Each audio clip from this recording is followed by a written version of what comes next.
ओम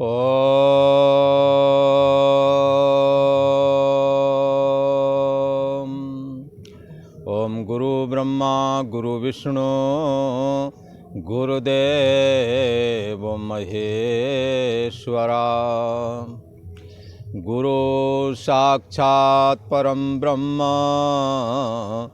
तस्मै श्री गुरुवे नमः। योगेश्वर श्री कृष्ण भगवान की जय। ऐं सरस्वत्यै नमः।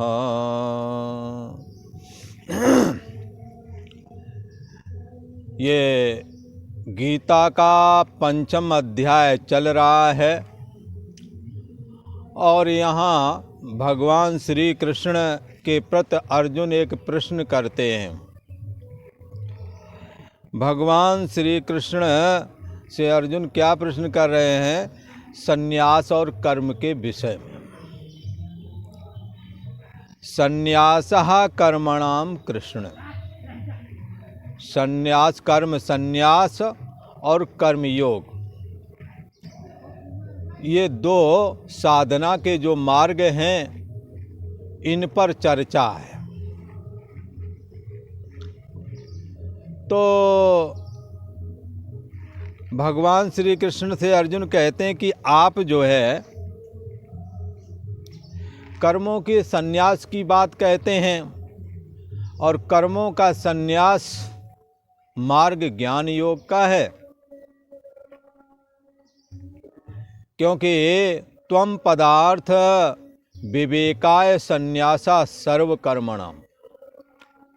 श्रुति का ऐसा वचन है कि अपना जो त्वम पदार्थ है, जो हम आपसे बोलेंगे त्वम, ये त्वम शब्द का अर्थ क्या होना चाहिए? तो आमतौर पर लोग कहेंगे जो सामने दिख रहा है यही त्वम शब्द का अर्थ है, पर शास्त्र त्वम शब्द का जो अर्थ आप समझते हैं, शास्त्र उससे अलग अर्थ कहता है। शास्त्र तो ये कहता है त्वम शब्द का अर्थ देह तो हो नहीं सकता, क्योंकि देह जन्म से पहले नहीं, मरण के बाद में भी नहीं रहता है और वर्तमान काल में प्रतिक्षण बदलता है। इसलिए कैसे कहें ये तुम शब्द का अर्थ देह है। और देह में जो परिवर्तन आते हैं उसको मैं जानता हूँ, अर्थात आप जानते हैं, सभी जानते हैं। बचपना आया था, किसने नहीं जाना, पर आज आप हैं पर बचपना नहीं है। भला इसी प्रकार से जवानी आपके रहते आई और गई। आप हैं पर जवानी नहीं है। बचपना और जवानी का अभाव आपने देख लिया और फिर इसी शरीर में बुढ़ापा ने प्रवेश किया। बुढ़ापा आया, आपके द्वारा जानने में आया। बंधुओं, ये बुढ़ापे के भी आप जानने वाले हैं, तो कैसे कहें कि आप देह हैं? देह में 3 अवस्थाएं आती हैं, बचपना, जवानी, बुढ़ापा, और तीनों अवस्थाओं के आप जानने वाले हैं, इनके होने ना होने को। अपन चर्चा कर रहे हैं कि भाई ये संन्यास मार्ग क्या है? कर्म संन्यास। तो ये कर्म संन्यास के अंतर्गत ऐसा विचारा जाता है, त्वम पदार्थ विवेकाय, विवेक करना पड़ता है। ऐसे तो त्वम पदार्थ देह होकर के ही लगभग सभी जानते हैं, पर देह से अतिरिक्त त्वम पदार्थ है, ये शास्त्र वचन से जाना जाता है। जब गुरु मुख से सतशास्त्र का वचन आप सुनते हैं विचार करते हैं कि देह, इंद्रिय, मन, बुद्धि, इनका अस्तित्व कहाँ तक है। जैसे देह व्यवहारिक सत है, स्वप्ने में ये व्यवहारिक सत असत हो जाता है, नहीं रहता। स्वप्न में जो शरीर होता है वो प्रातिभाषिक सत है, सुषुप्ति में उसका अभाव हो जाता है। सुषुप्ति भी अपने आप में जड़ता रूप है। इस जड़ता का जागृत अवस्था में अभाव हो जाता है। शरीर की तीनों अवस्थाओं का अभाव हुआ बंधुओं, और आपकी जागृत, स्वप्न और सुषुप्ति, इन तीनों अवस्थाओं का अभाव हुआ। पर आपका अभाव नहीं हुआ, ये देखने वाली और समझने वाली बात है। अभाव तो हुआ, जो व्यवहारिक सत्य देह था उसका अभाव हुआ। कोई ऐसा सत्य है अंदर विद्यमान जिसने ये जाना। व्यवहार का देह और जगत स्वप्ने में सब लीन हो गए थे, कोई दूसरा ही देह और जगत दिख रहा था। स्वप्नकालीन देह और जगत स्वप्नकालीन सत है बंधु। ये स्वप्नकालीन सत भी सुषुप्ति में असत हो गया, और सुषुप्ति भी जागृत में असत हो गई। पर आपका असतपना कभी नहीं हुआ। ये कर्म संन्यास के मार्ग की चर्चा है, सांख्य योग की चर्चा है। इसी को ज्ञान योग कहते हैं। ज्ञान मोक्ष प्रद वेद बखाना, ज्ञान मोक्ष का हेतु है ऐसा वेद ने कहा है। पर यह ज्ञान प्राप्त होने के लिए धर्म की आवश्यकता है। बगैर वैराग्य के ये संन्यास मार्ग शोभा नहीं देता है। रामचरितमानस में कहा, भय सकल नप जोग उपहासी, बिन विराग जैसे सन्यासी। कर्म त्याग का मार्ग, कर्म संन्यास के मार्ग पर चल रहे हैं। यदि वैराग्य नहीं है तो ये वैराग्य आपको, वैराग्य का अभाव, वैराग्य का ना होना आपको ज्ञान प्राप्त नहीं होने देगा। ज्ञान प्राप्त करने वाले को वैराग्य की बहुत जरूरत है। ये विद्या वैराग्यवानों की है, परमहंसों की है, सन्यासियों की है।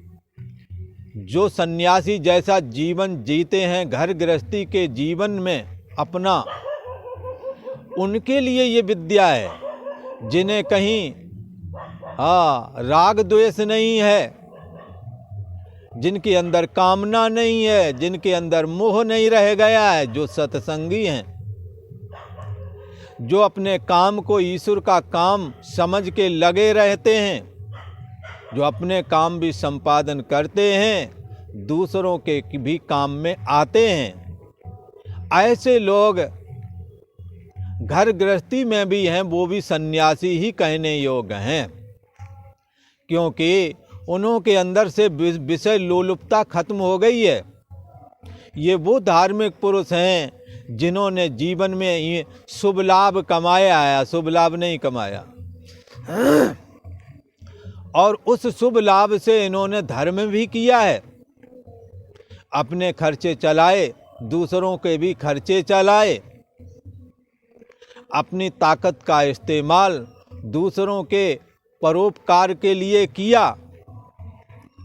ऐसे लोग घर गृहस्थी के जीवन में रहते हुए भी कर्म संन्यास के मार्ग वाले ही समझना चाहिए। वो भी इस मार्ग में चल सकते हैं, क्योंकि उन्हों के अंदर विषयों से वैराग है। जहाँ कहते हैं ज्ञान मोक्ष प्रद, ज्ञान मोक्ष देने वाला है, वहीं ये बात भी कहते हैं ये ज्ञान हो कैसे। जिन्होंने निष्काम भाव से धर्म नहीं किया। धर्म का मतलब कोई हाँ, ऐसा दिमाग में अजीब बातें मत बिठाने। यही धर्म है जो आप कर्तव्य पालन करते हैं। आपके पास धन अधिक है, आपने दूसरों के काम में भी लगाया, धन से धर्म हो गया। आपके पास शरीर में ताकत है, आपने शरीर के द्वारा दूसरे की सेवा कर दी, दीनहीन की, असहाय की सेवा कर दी। आप का धर्म देह से हो गया। आपका दिमाग तेज है, आपने दूसरे बच्चों को भी पढ़ा दिया, बुद्धि से धर्म हो गया। यही कर्म आपको, हाँ, निष्काम भाव से जब आप करते हैं, इन्हीं कर्मों के द्वारा वैराग्य आपके हृदय में जन्म लेता है। वैराग्य दो प्रकार से होता है, एक घर त्याग करके वैराग्य, एक घर में रह करके असंग हो जाना भी वैराग्य कहता है। घर में रहते हैं, सारे भोग पदार्थ मौजूद हैं, धन पुत्र स्त्री आदि सब कुछ है, पर किसी में अब रुचि नहीं रह गई है। ये वैराग्य का द्योतक है। जिन्होंने धर्म में जीवन जिया है, निष्काम धर्म किया है, यज्ञदान तप का संपादन किया है, भगवत नामों का स्मरण किया है, जिन्होंने परमात्मा श्री कृष्ण की लीला चरित्र सुने हैं, उनका स्वाध्याय करते हैं, ऐसे लोग बड़े भाग्यशाली हैं। उनके हृदय में भगवान श्री हरि का निवास होता है, जो साक्षात धर्म स्वरूप हैं। उनके जीवन में वैराग्य हो जाता है। ये ज्ञान जो है मोक्ष देने वाला है, पर धर्म से विरत योग से ज्ञाना, ज्ञान मोक्ष प्रद वेद बखाना। आप निष्काम भाव से देव दूसरों की सेवा शुश्रूषा धन आदि से, शरीर आदि से करेंगे, दूसरों के काम में आएंगे, निष्काम धर्म बनेगा। इससे जीवन में वैराग्य आएगा, और वैराग्य जब आएगा तो योग से ज्ञान आए। फिर ये योग जो अभेद उपासना का कथन किया गया है, परमात्मा से अपने को अभेद निश्चय करें, साधना है। आपका अपना वजूद देह नहीं, इंद्री नहीं, मन नहीं, बुद्धि नहीं, बुद्धि का आश्रय और प्रकाशक है, वो है आपकी असली मैं। आप देह से अपनी मैं को हटाएं। किसी ने कहा कैसे हटा लें? कोई सेव का फल तो है नहीं कि उठाया यहाँ से उठाया वहाँ रख दिया, ऐसा तो कुछ है नहीं। बंधुओं, ये बात बिल्कुल सही है कि कहीं से हटाकर कहीं रख दें, ऐसा नहीं, पर ऐसा किया जाता है। कैसे करते हैं इसको भी सुने। जब आप देखते हैं कि देह की अवस्थाएं चेंज हुई, जागृत स्वप्न सुषुप्ति चेंज हुए, पर आप चेंज नहीं हुए, तो मैं कौन सी निकली? जिसको आप मैं मानते रहे, वो मैं स्वप्न में नहीं रह गई, देह और जगत ये वाला। तो आपकी ये अपने मैं, ये आपकी मैं कहाँ है? और स्वप्न वाली मैं सुषुप्ति में गायब हो गई, स्वप्न का देह और जगत सुषुप्ति में गायब हो गया, और सुषुप्ति गायब हो गई जागृत में। पर आप गायब कभी नहीं हुए, ये आप देख लें। तो आपकी मैं कौन सी है, आप निश्चय करें। इसलिए जो सदा रहता है और सदा जानता है, भागवत में इसी को चतुश्लोकी भागवत है ना, उसमें कहा यत स्यात् सर्वत्र सर्वदा। जो सर्वत्र है और हमेशा है, उसका नाम ब्रह्म है। वही आपकी मैं है। तद ब्रह्म तद विजिज्ञासस्व, वही ब्रह्म है, उसको जानना चाहिए। जागृत स्वप्न सुषुप्तिषु प्रपंच यत प्रकाशते तद ब्रह्माहम, वो ब्रह्म मैं ही हूं। ऐसा ज्ञान धारण करने सर्व बंधात प्रमुच्यते। ये अभेद उपासना करना है। जब ध्यान में बैठना है तो दृश्य को नहीं देखना है, वहाँ देखना है और जाननापना में स्थित रहना है, और देखने वाले को देखना है, सुनने वाले को सुनना है। जो श्रोत्र से सुनता है, उस श्रोत्र का भी जो श्रोत्र है उसको जानना है। जो घ्राण का भी घ्राण है उसको समझना है। जो रसना का भी रस है रसना जो रस लेती है, उससे जो रस लेता है वो को देवा, वो कौन देव है? आप पाएंगे वो देव कोई दूसरा नहीं, वो आप हैं जिनका कभी अभाव नहीं हुआ। सांख्य योगी का, कर्म संन्यास योग का ये मार्ग है। और इस मार्ग में चलने के लिए कहा, शुरुआती क्या? धर्म से बेरति, धर्म से वैराग होता है, योग से ज्ञान। आप जब ध्यान करें तो इसी बात का करना है, कौन रहता है कौन नहीं रहता है। को देवा जो मना साक्षी, कौन सा देव है जो मन के सुखी दुखी पने को भी जान रहा है, बुद्धि का कर्ता भोक्तापना भी जान रहा है? कौन सा देव है? इस देव को जानने का जो प्रक्रिया है, जो ध्यान है, जो धर्म कर्म है, जो यज्ञ दान तप आदि हैं, इसके मद्देनजर जो संपादन किए जाते हैं। यदिच्छा ब्रह्मचर्यम चरंती, जिस परम ब्रह्म परमात्मा को, सदा रहने वाले तत्व को जो आपके अंदर विद्यमान है, जिसको जानने के लिए योगी ब्रह्मचर्य व्रत धारण करते हैं, जिसके लिए धर्म कर्म करते हैं, उसी के लिए कहा त्वम पदार्थ विवेकाय संन्यासा सर्व कर्मणम। त्वम पदार्थ तुम्हारा कौन है? देह तो नहीं, मन तो नहीं, इंद्रियां तो नहीं, मन बुद्धि तो नहीं हुए, इनका जानने वाला है, वही तुम शब्द का अर्थ है। यही कर्म संन्यास अर्थात ज्ञान योग, सांख्य योग का मार्ग है। पर ये मार्ग भगवान श्री कृष्ण ने कहा कर्म योगी को सहजता से प्राप्त हो जाता है। कर्मयोग कोई दूसरा नहीं बंधुओं, जो आप रोज काम करते हैं यही कर्मयोग है। बस आप इरादे बदलें अपना। कर्म आप क्या कर रहे हैं ये महत्व का नहीं है, महत्व का ये है कि आप किस लिए कर रहे हैं, क्या कर रहे हैं, किस लिए कर रहे हैं। क्या कर रहे हैं ये महत्व का नहीं, पर किस लिए कर रहे हैं।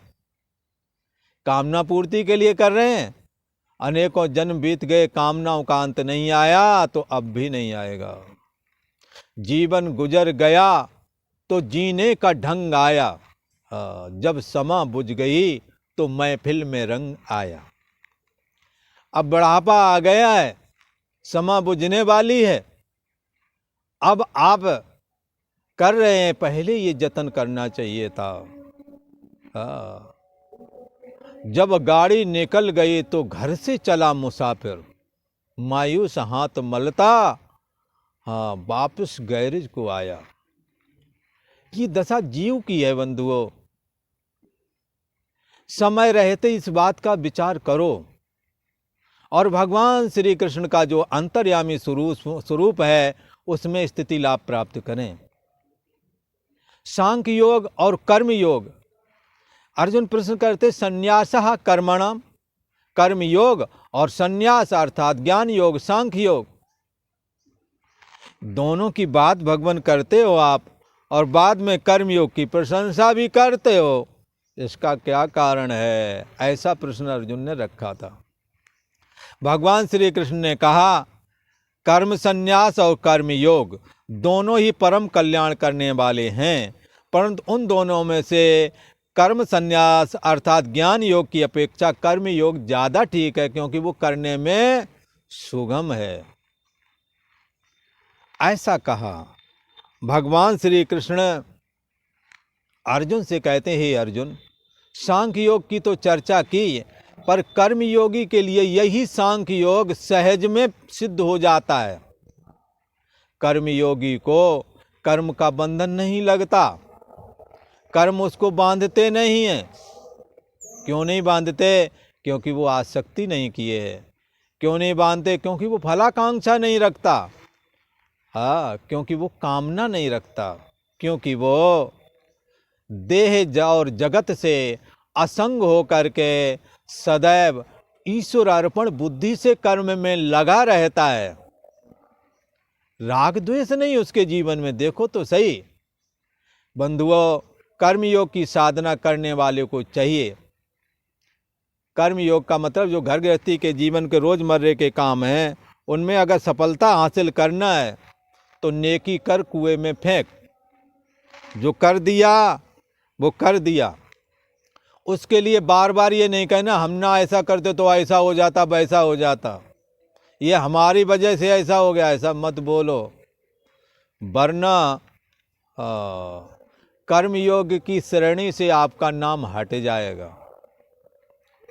आप करें, अपना काम करें, दूसरों के काम में आएं, पर बदले में कुछ चाहें नहीं।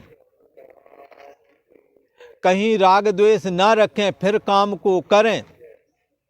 छोटी मोटी सब्जी रोटी दाल बनाते हैं, उसको प्रेम से बच्चों को खिला भी नहीं सकते, क्योंकि तुम्हें लगता है ये पराए ये अपने।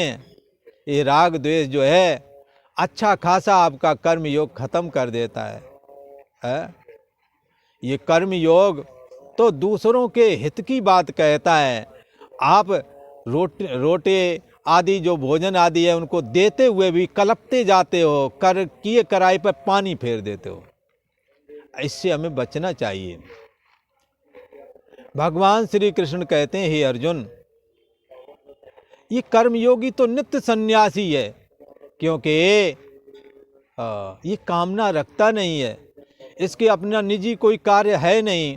ईश्वर अर्पण बुद्धि से फलाकांक्षा आदि ईश्वर अर्पण बुद्धि से करता, फलाकांक्षा नहीं रखता, कामना नहीं रखता है, और फिर भी लगा रहता। ये देखो कितने ऐसे हैं, बड़े बड़े कई पूंजीपतियों के भी नाम है, कहते हैं उनका विवाह नहीं हो। जैसे टाटा का वो कौन है, तो वो कहते हैं उसने विवाह ही नहीं किया और सारे जीवन लगा रहा, और कहते हैं उन्हों के द्वारा उनकी जो फैक्ट्रियां आदि जो हैं उन्हों से लाखों लोग रोजी पा रहे हैं। उससे पूछा तो कहता भाई हम तो दूसरों को रोजगार मिलता रहे इसलिए हम ज़्यादा करते हैं, अपने को ज़्यादा लाभ नहीं चाहिए, लोगों के रोजगार इसी तरह बने रहें, ये इनको रोजगार मिलता रहे, ये अपने काम धंधे में लगे रहें, ऐसी अपेक्षा कई ये उद्योगपति भी रखते हैं। इसलिए और अपनी जेब में कितना भरोगे, आखिर सब छोड़ के जाना है। ये मेहनत करते हो, घर गृहस्थी के जीवन में झाड़ू पोंछा आदि करते हो, फिर भी बाद में बात में ताने सुना रहे हो, मैंने ये किया, मैंने हो गया। अरे कुछ समय शांत रह के करके देखो, सभी आपके ऋणी रहेंगे। नहीं रहेंगे तो आप जब वहाँ से जाएंगे तो उन्हें पता लगेगा आटा दाल का भाव। पर सह दुख शिकवा न करे, ये महफिल है उन राम दीवानों की। इस महफिल में तो वो सफलता पाता है जो दुख सह लेता है, शिकवा शिकायत नहीं करता और अपने कर्तव्य कर्मों को करने में लगा रहता है, ऐसा कहा। भगवान श्री कृष्ण कहते हैं, हे अर्जुन, ये अध्याय 5 है और तीसरा श्लोक है अध्याय 5 का। भगवान श्री कृष्ण कहते हैं, हे अर्जुन, ये कर्मयोगी तो नित्य सन्यासी है। कैसे है तो कहते हैं, गेया स नित्य सन्यासे यो न द्वेष्टि न कांक्षते, निर्द्वंद्व हे महाबाहो सुखम बंधात प्रमोच्यते। हे अर्जुन, जो पुरुष किसी से द्वेष नहीं करता और न किसी से राग रखता है, आकांक्षा रखता है, कोई अपेक्षा बुद्धि भी नहीं किसी से रखता है, न किसी से द्वेष रखता है, न किसी प्रकार की कोई अपेक्षा किसी से रखता है। अगर ऐसा कहीं कर्म करने वाला मिल जाए तो गया सा नित्य सन्यासी। वो नित्य सन्यासी है, उसको अपने कोई कामना है ही नहीं, फिर भी लगा है। मदद करने योग्य जो लोग हैं उनकी मदद करता है, धन से, शरीर से, बुद्धि से, ज्ञान से। तो कहते हैं कि वो नित्य सन्यासी कहने योग्य है ऐसा कर्मयोगी। हे महाभावो, जो न किसी से द्वेष करता है जो पुरुष, न किसी को किसी से किसी प्रकार की कोई आकांक्षा भी नहीं रखता है, स नित्य सन्यासी ही गया। वह तो नित्य सन्यासी है, चाहे वो अपने घर में क्यों ना बैठा हो। घर त्याग करके अगर राग द्वेष और आकांक्षा नहीं गई तो फिर काय बात का सन्यास। इसलिए सन्यासी वो है जो अपने कामनाओं पर विजय प्राप्त करता है। आगे भगवान बोलने वाले हैं, काम्या नाम कर्मणाम न्यासम संन्यासम कवयो विदु। जो अपनी कामनाओं पर विजय प्राप्त करता है, जो अपनी कामनाओं का अंत कर देता है, वो सन्यासी कहने योग्य है। और कामनाओं के ढेर का नाम मन है। जो अपनी कामनाओं पर विजय प्राप्त करता है उसका मन अमन हो जाता है। और मनस्य अमनी भावे द्वैतम नैवोपलब्धते। मन के अमन होने पर द्वैत नहीं रह जाता, अर्थात परमात्मा में लीन हो जाता है। क्योंकि उपनिषद भी इस बात को कहता है कि मन एव मनुष्याणाम कारणम बंध मोक्षयो बंधाय विषयासक्तम मुक्त्यै निर्विषयम स्मृतम। मुक्ति के लिए तो मन को निर्विषय होना मांगता है। निर्विषय होना मतलब कामना से रहित होना मांगता है। कामना ही मन को विषयों की ओर ले जाती हैं। कामनाओं से रहित मुक्त है, कामनाओं से युक्त जीव बंधन में है, ऐसा कहा है श्री योग वासिष्ठ में। तो भगवान श्री कृष्ण कहते हैं जो पुरुष किसी से ना द्वेष करता है, न किसी से आकांक्षा रखता है, किसी प्रकार की कोई कामना नहीं, कोई आकांक्षा नहीं, वह कर्मयोगी या ऐसा कोई है, तो वह सदा सन्यासी ही समझने योग्य है। क्योंकि निर्द्वंद्व, उसके अंदर द्वंद्व नहीं।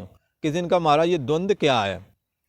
तो दो के जोड़े जहाँ हुए वहाँ द्वंद्व है। जैसे हानि लाभ, उसके जीवन में हानि लाभ नहीं आता। ऐसे कर्मयोगियों के जीवन में जो आकांक्षा और राग द्वेष आदि का, राग द्वेष का जो त्याग कर देते हैं, उनके जीवन से लाभ हानि भी गई।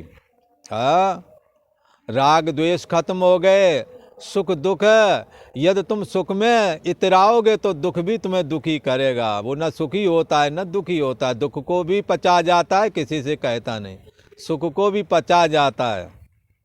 लाभ हानि, बहुत लाभ हो गया है तो लगा सड़कों में दूसरी चाल चलने लगे। अब गाड़ी तो थी, दूसरी निकला लगे। फिर लगा घाटा तो रोने लगे, गाड़ी भी बिक गई। कहीं के तो हम एक जगह राजस्थान में गए थे, वहाँ उनका शेयर आदि का काम था, बड़ा भारी कारोबार था। दूसरी बार गए तो किराए पर रहते हुए मिले।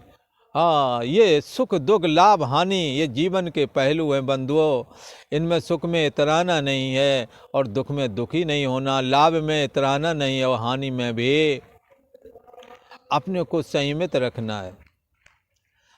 क्योंकि राग द्वेष नहीं, आकांक्षा नहीं, कहीं किसी से अपेक्षा नहीं, इसलिए वो निर्द्वंद है, द्वंद्वों से रहते हैं। राग द्वेष लाभ हानि जय पराजय सुख दुख ये द्वंद्व कहलाते हैं। इनसे वो रहित हो गया कर्मयोगी। जो दूसरों के लिए लगा रहता है उसे लाभ हानि किस बात की? वो अपना लगा है भाई, जो जितना हो जाएगा हो जाएगा। सुखम बंधात प्रमुच्यते, ऐसे लोग सुखपूर्वक संसार बंधन से मुक्त हो जाते हैं, ऐसा कहा। शरीर के देहाभिमान से मुक्त हो जाते हैं, ऐसा का जीते जी मुक्ति का अनुभव कर लेता है कर्मयोगी। बस थोड़े से उपदेश की जहाँ कहीं थोड़ा सा भी महापुरुषों से सुन लिया तो अज्ञान रहते उपलक्षित आत्मा को भी जान जाता है। जो बुद्धि देश का साक्षी है, जो तुम्हारे अहम का होना ना होना को भी जानता है, उसको सोहम अस्मि, वो मैं ही हूँ, ऐसा ज्ञान उसे प्राप्त हो जाता है सुखपूर्वक आराम से। जिन्होंने साधना ऐसी नहीं की, धर्म कर्म नहीं किया, उन्हें ये बात समझने में समझते हुए भी नहीं समझ पाते कई बार, ऐसा कहा। भगवान श्री कृष्ण कहते हैं, गेया सा नित्य सन्यासी यो द्वेष्टि न कांक्षति निर्द्वंद्वो ही महाबाहो सुखम बंधात प्रमुच्यते। हे अर्जुन, जो पुरुष न किसी से द्वेष करता है और न किसी से अपेक्षा करता है, वह कर्म योगी सदा सन्यासी ही समझना चाहिए। क्योंकि वह राग द्वेष आदि द्वंद्वों से रहित हुआ ये पुरुष है, सुख दुख लाभ हानि आदि द्वंद्वों से रहित हुआ यह पुरुष सुखपूर्वक संसार बंधन से मुक्त हो जाता है। और आज इतना ही। ओम शांति शांति शांति।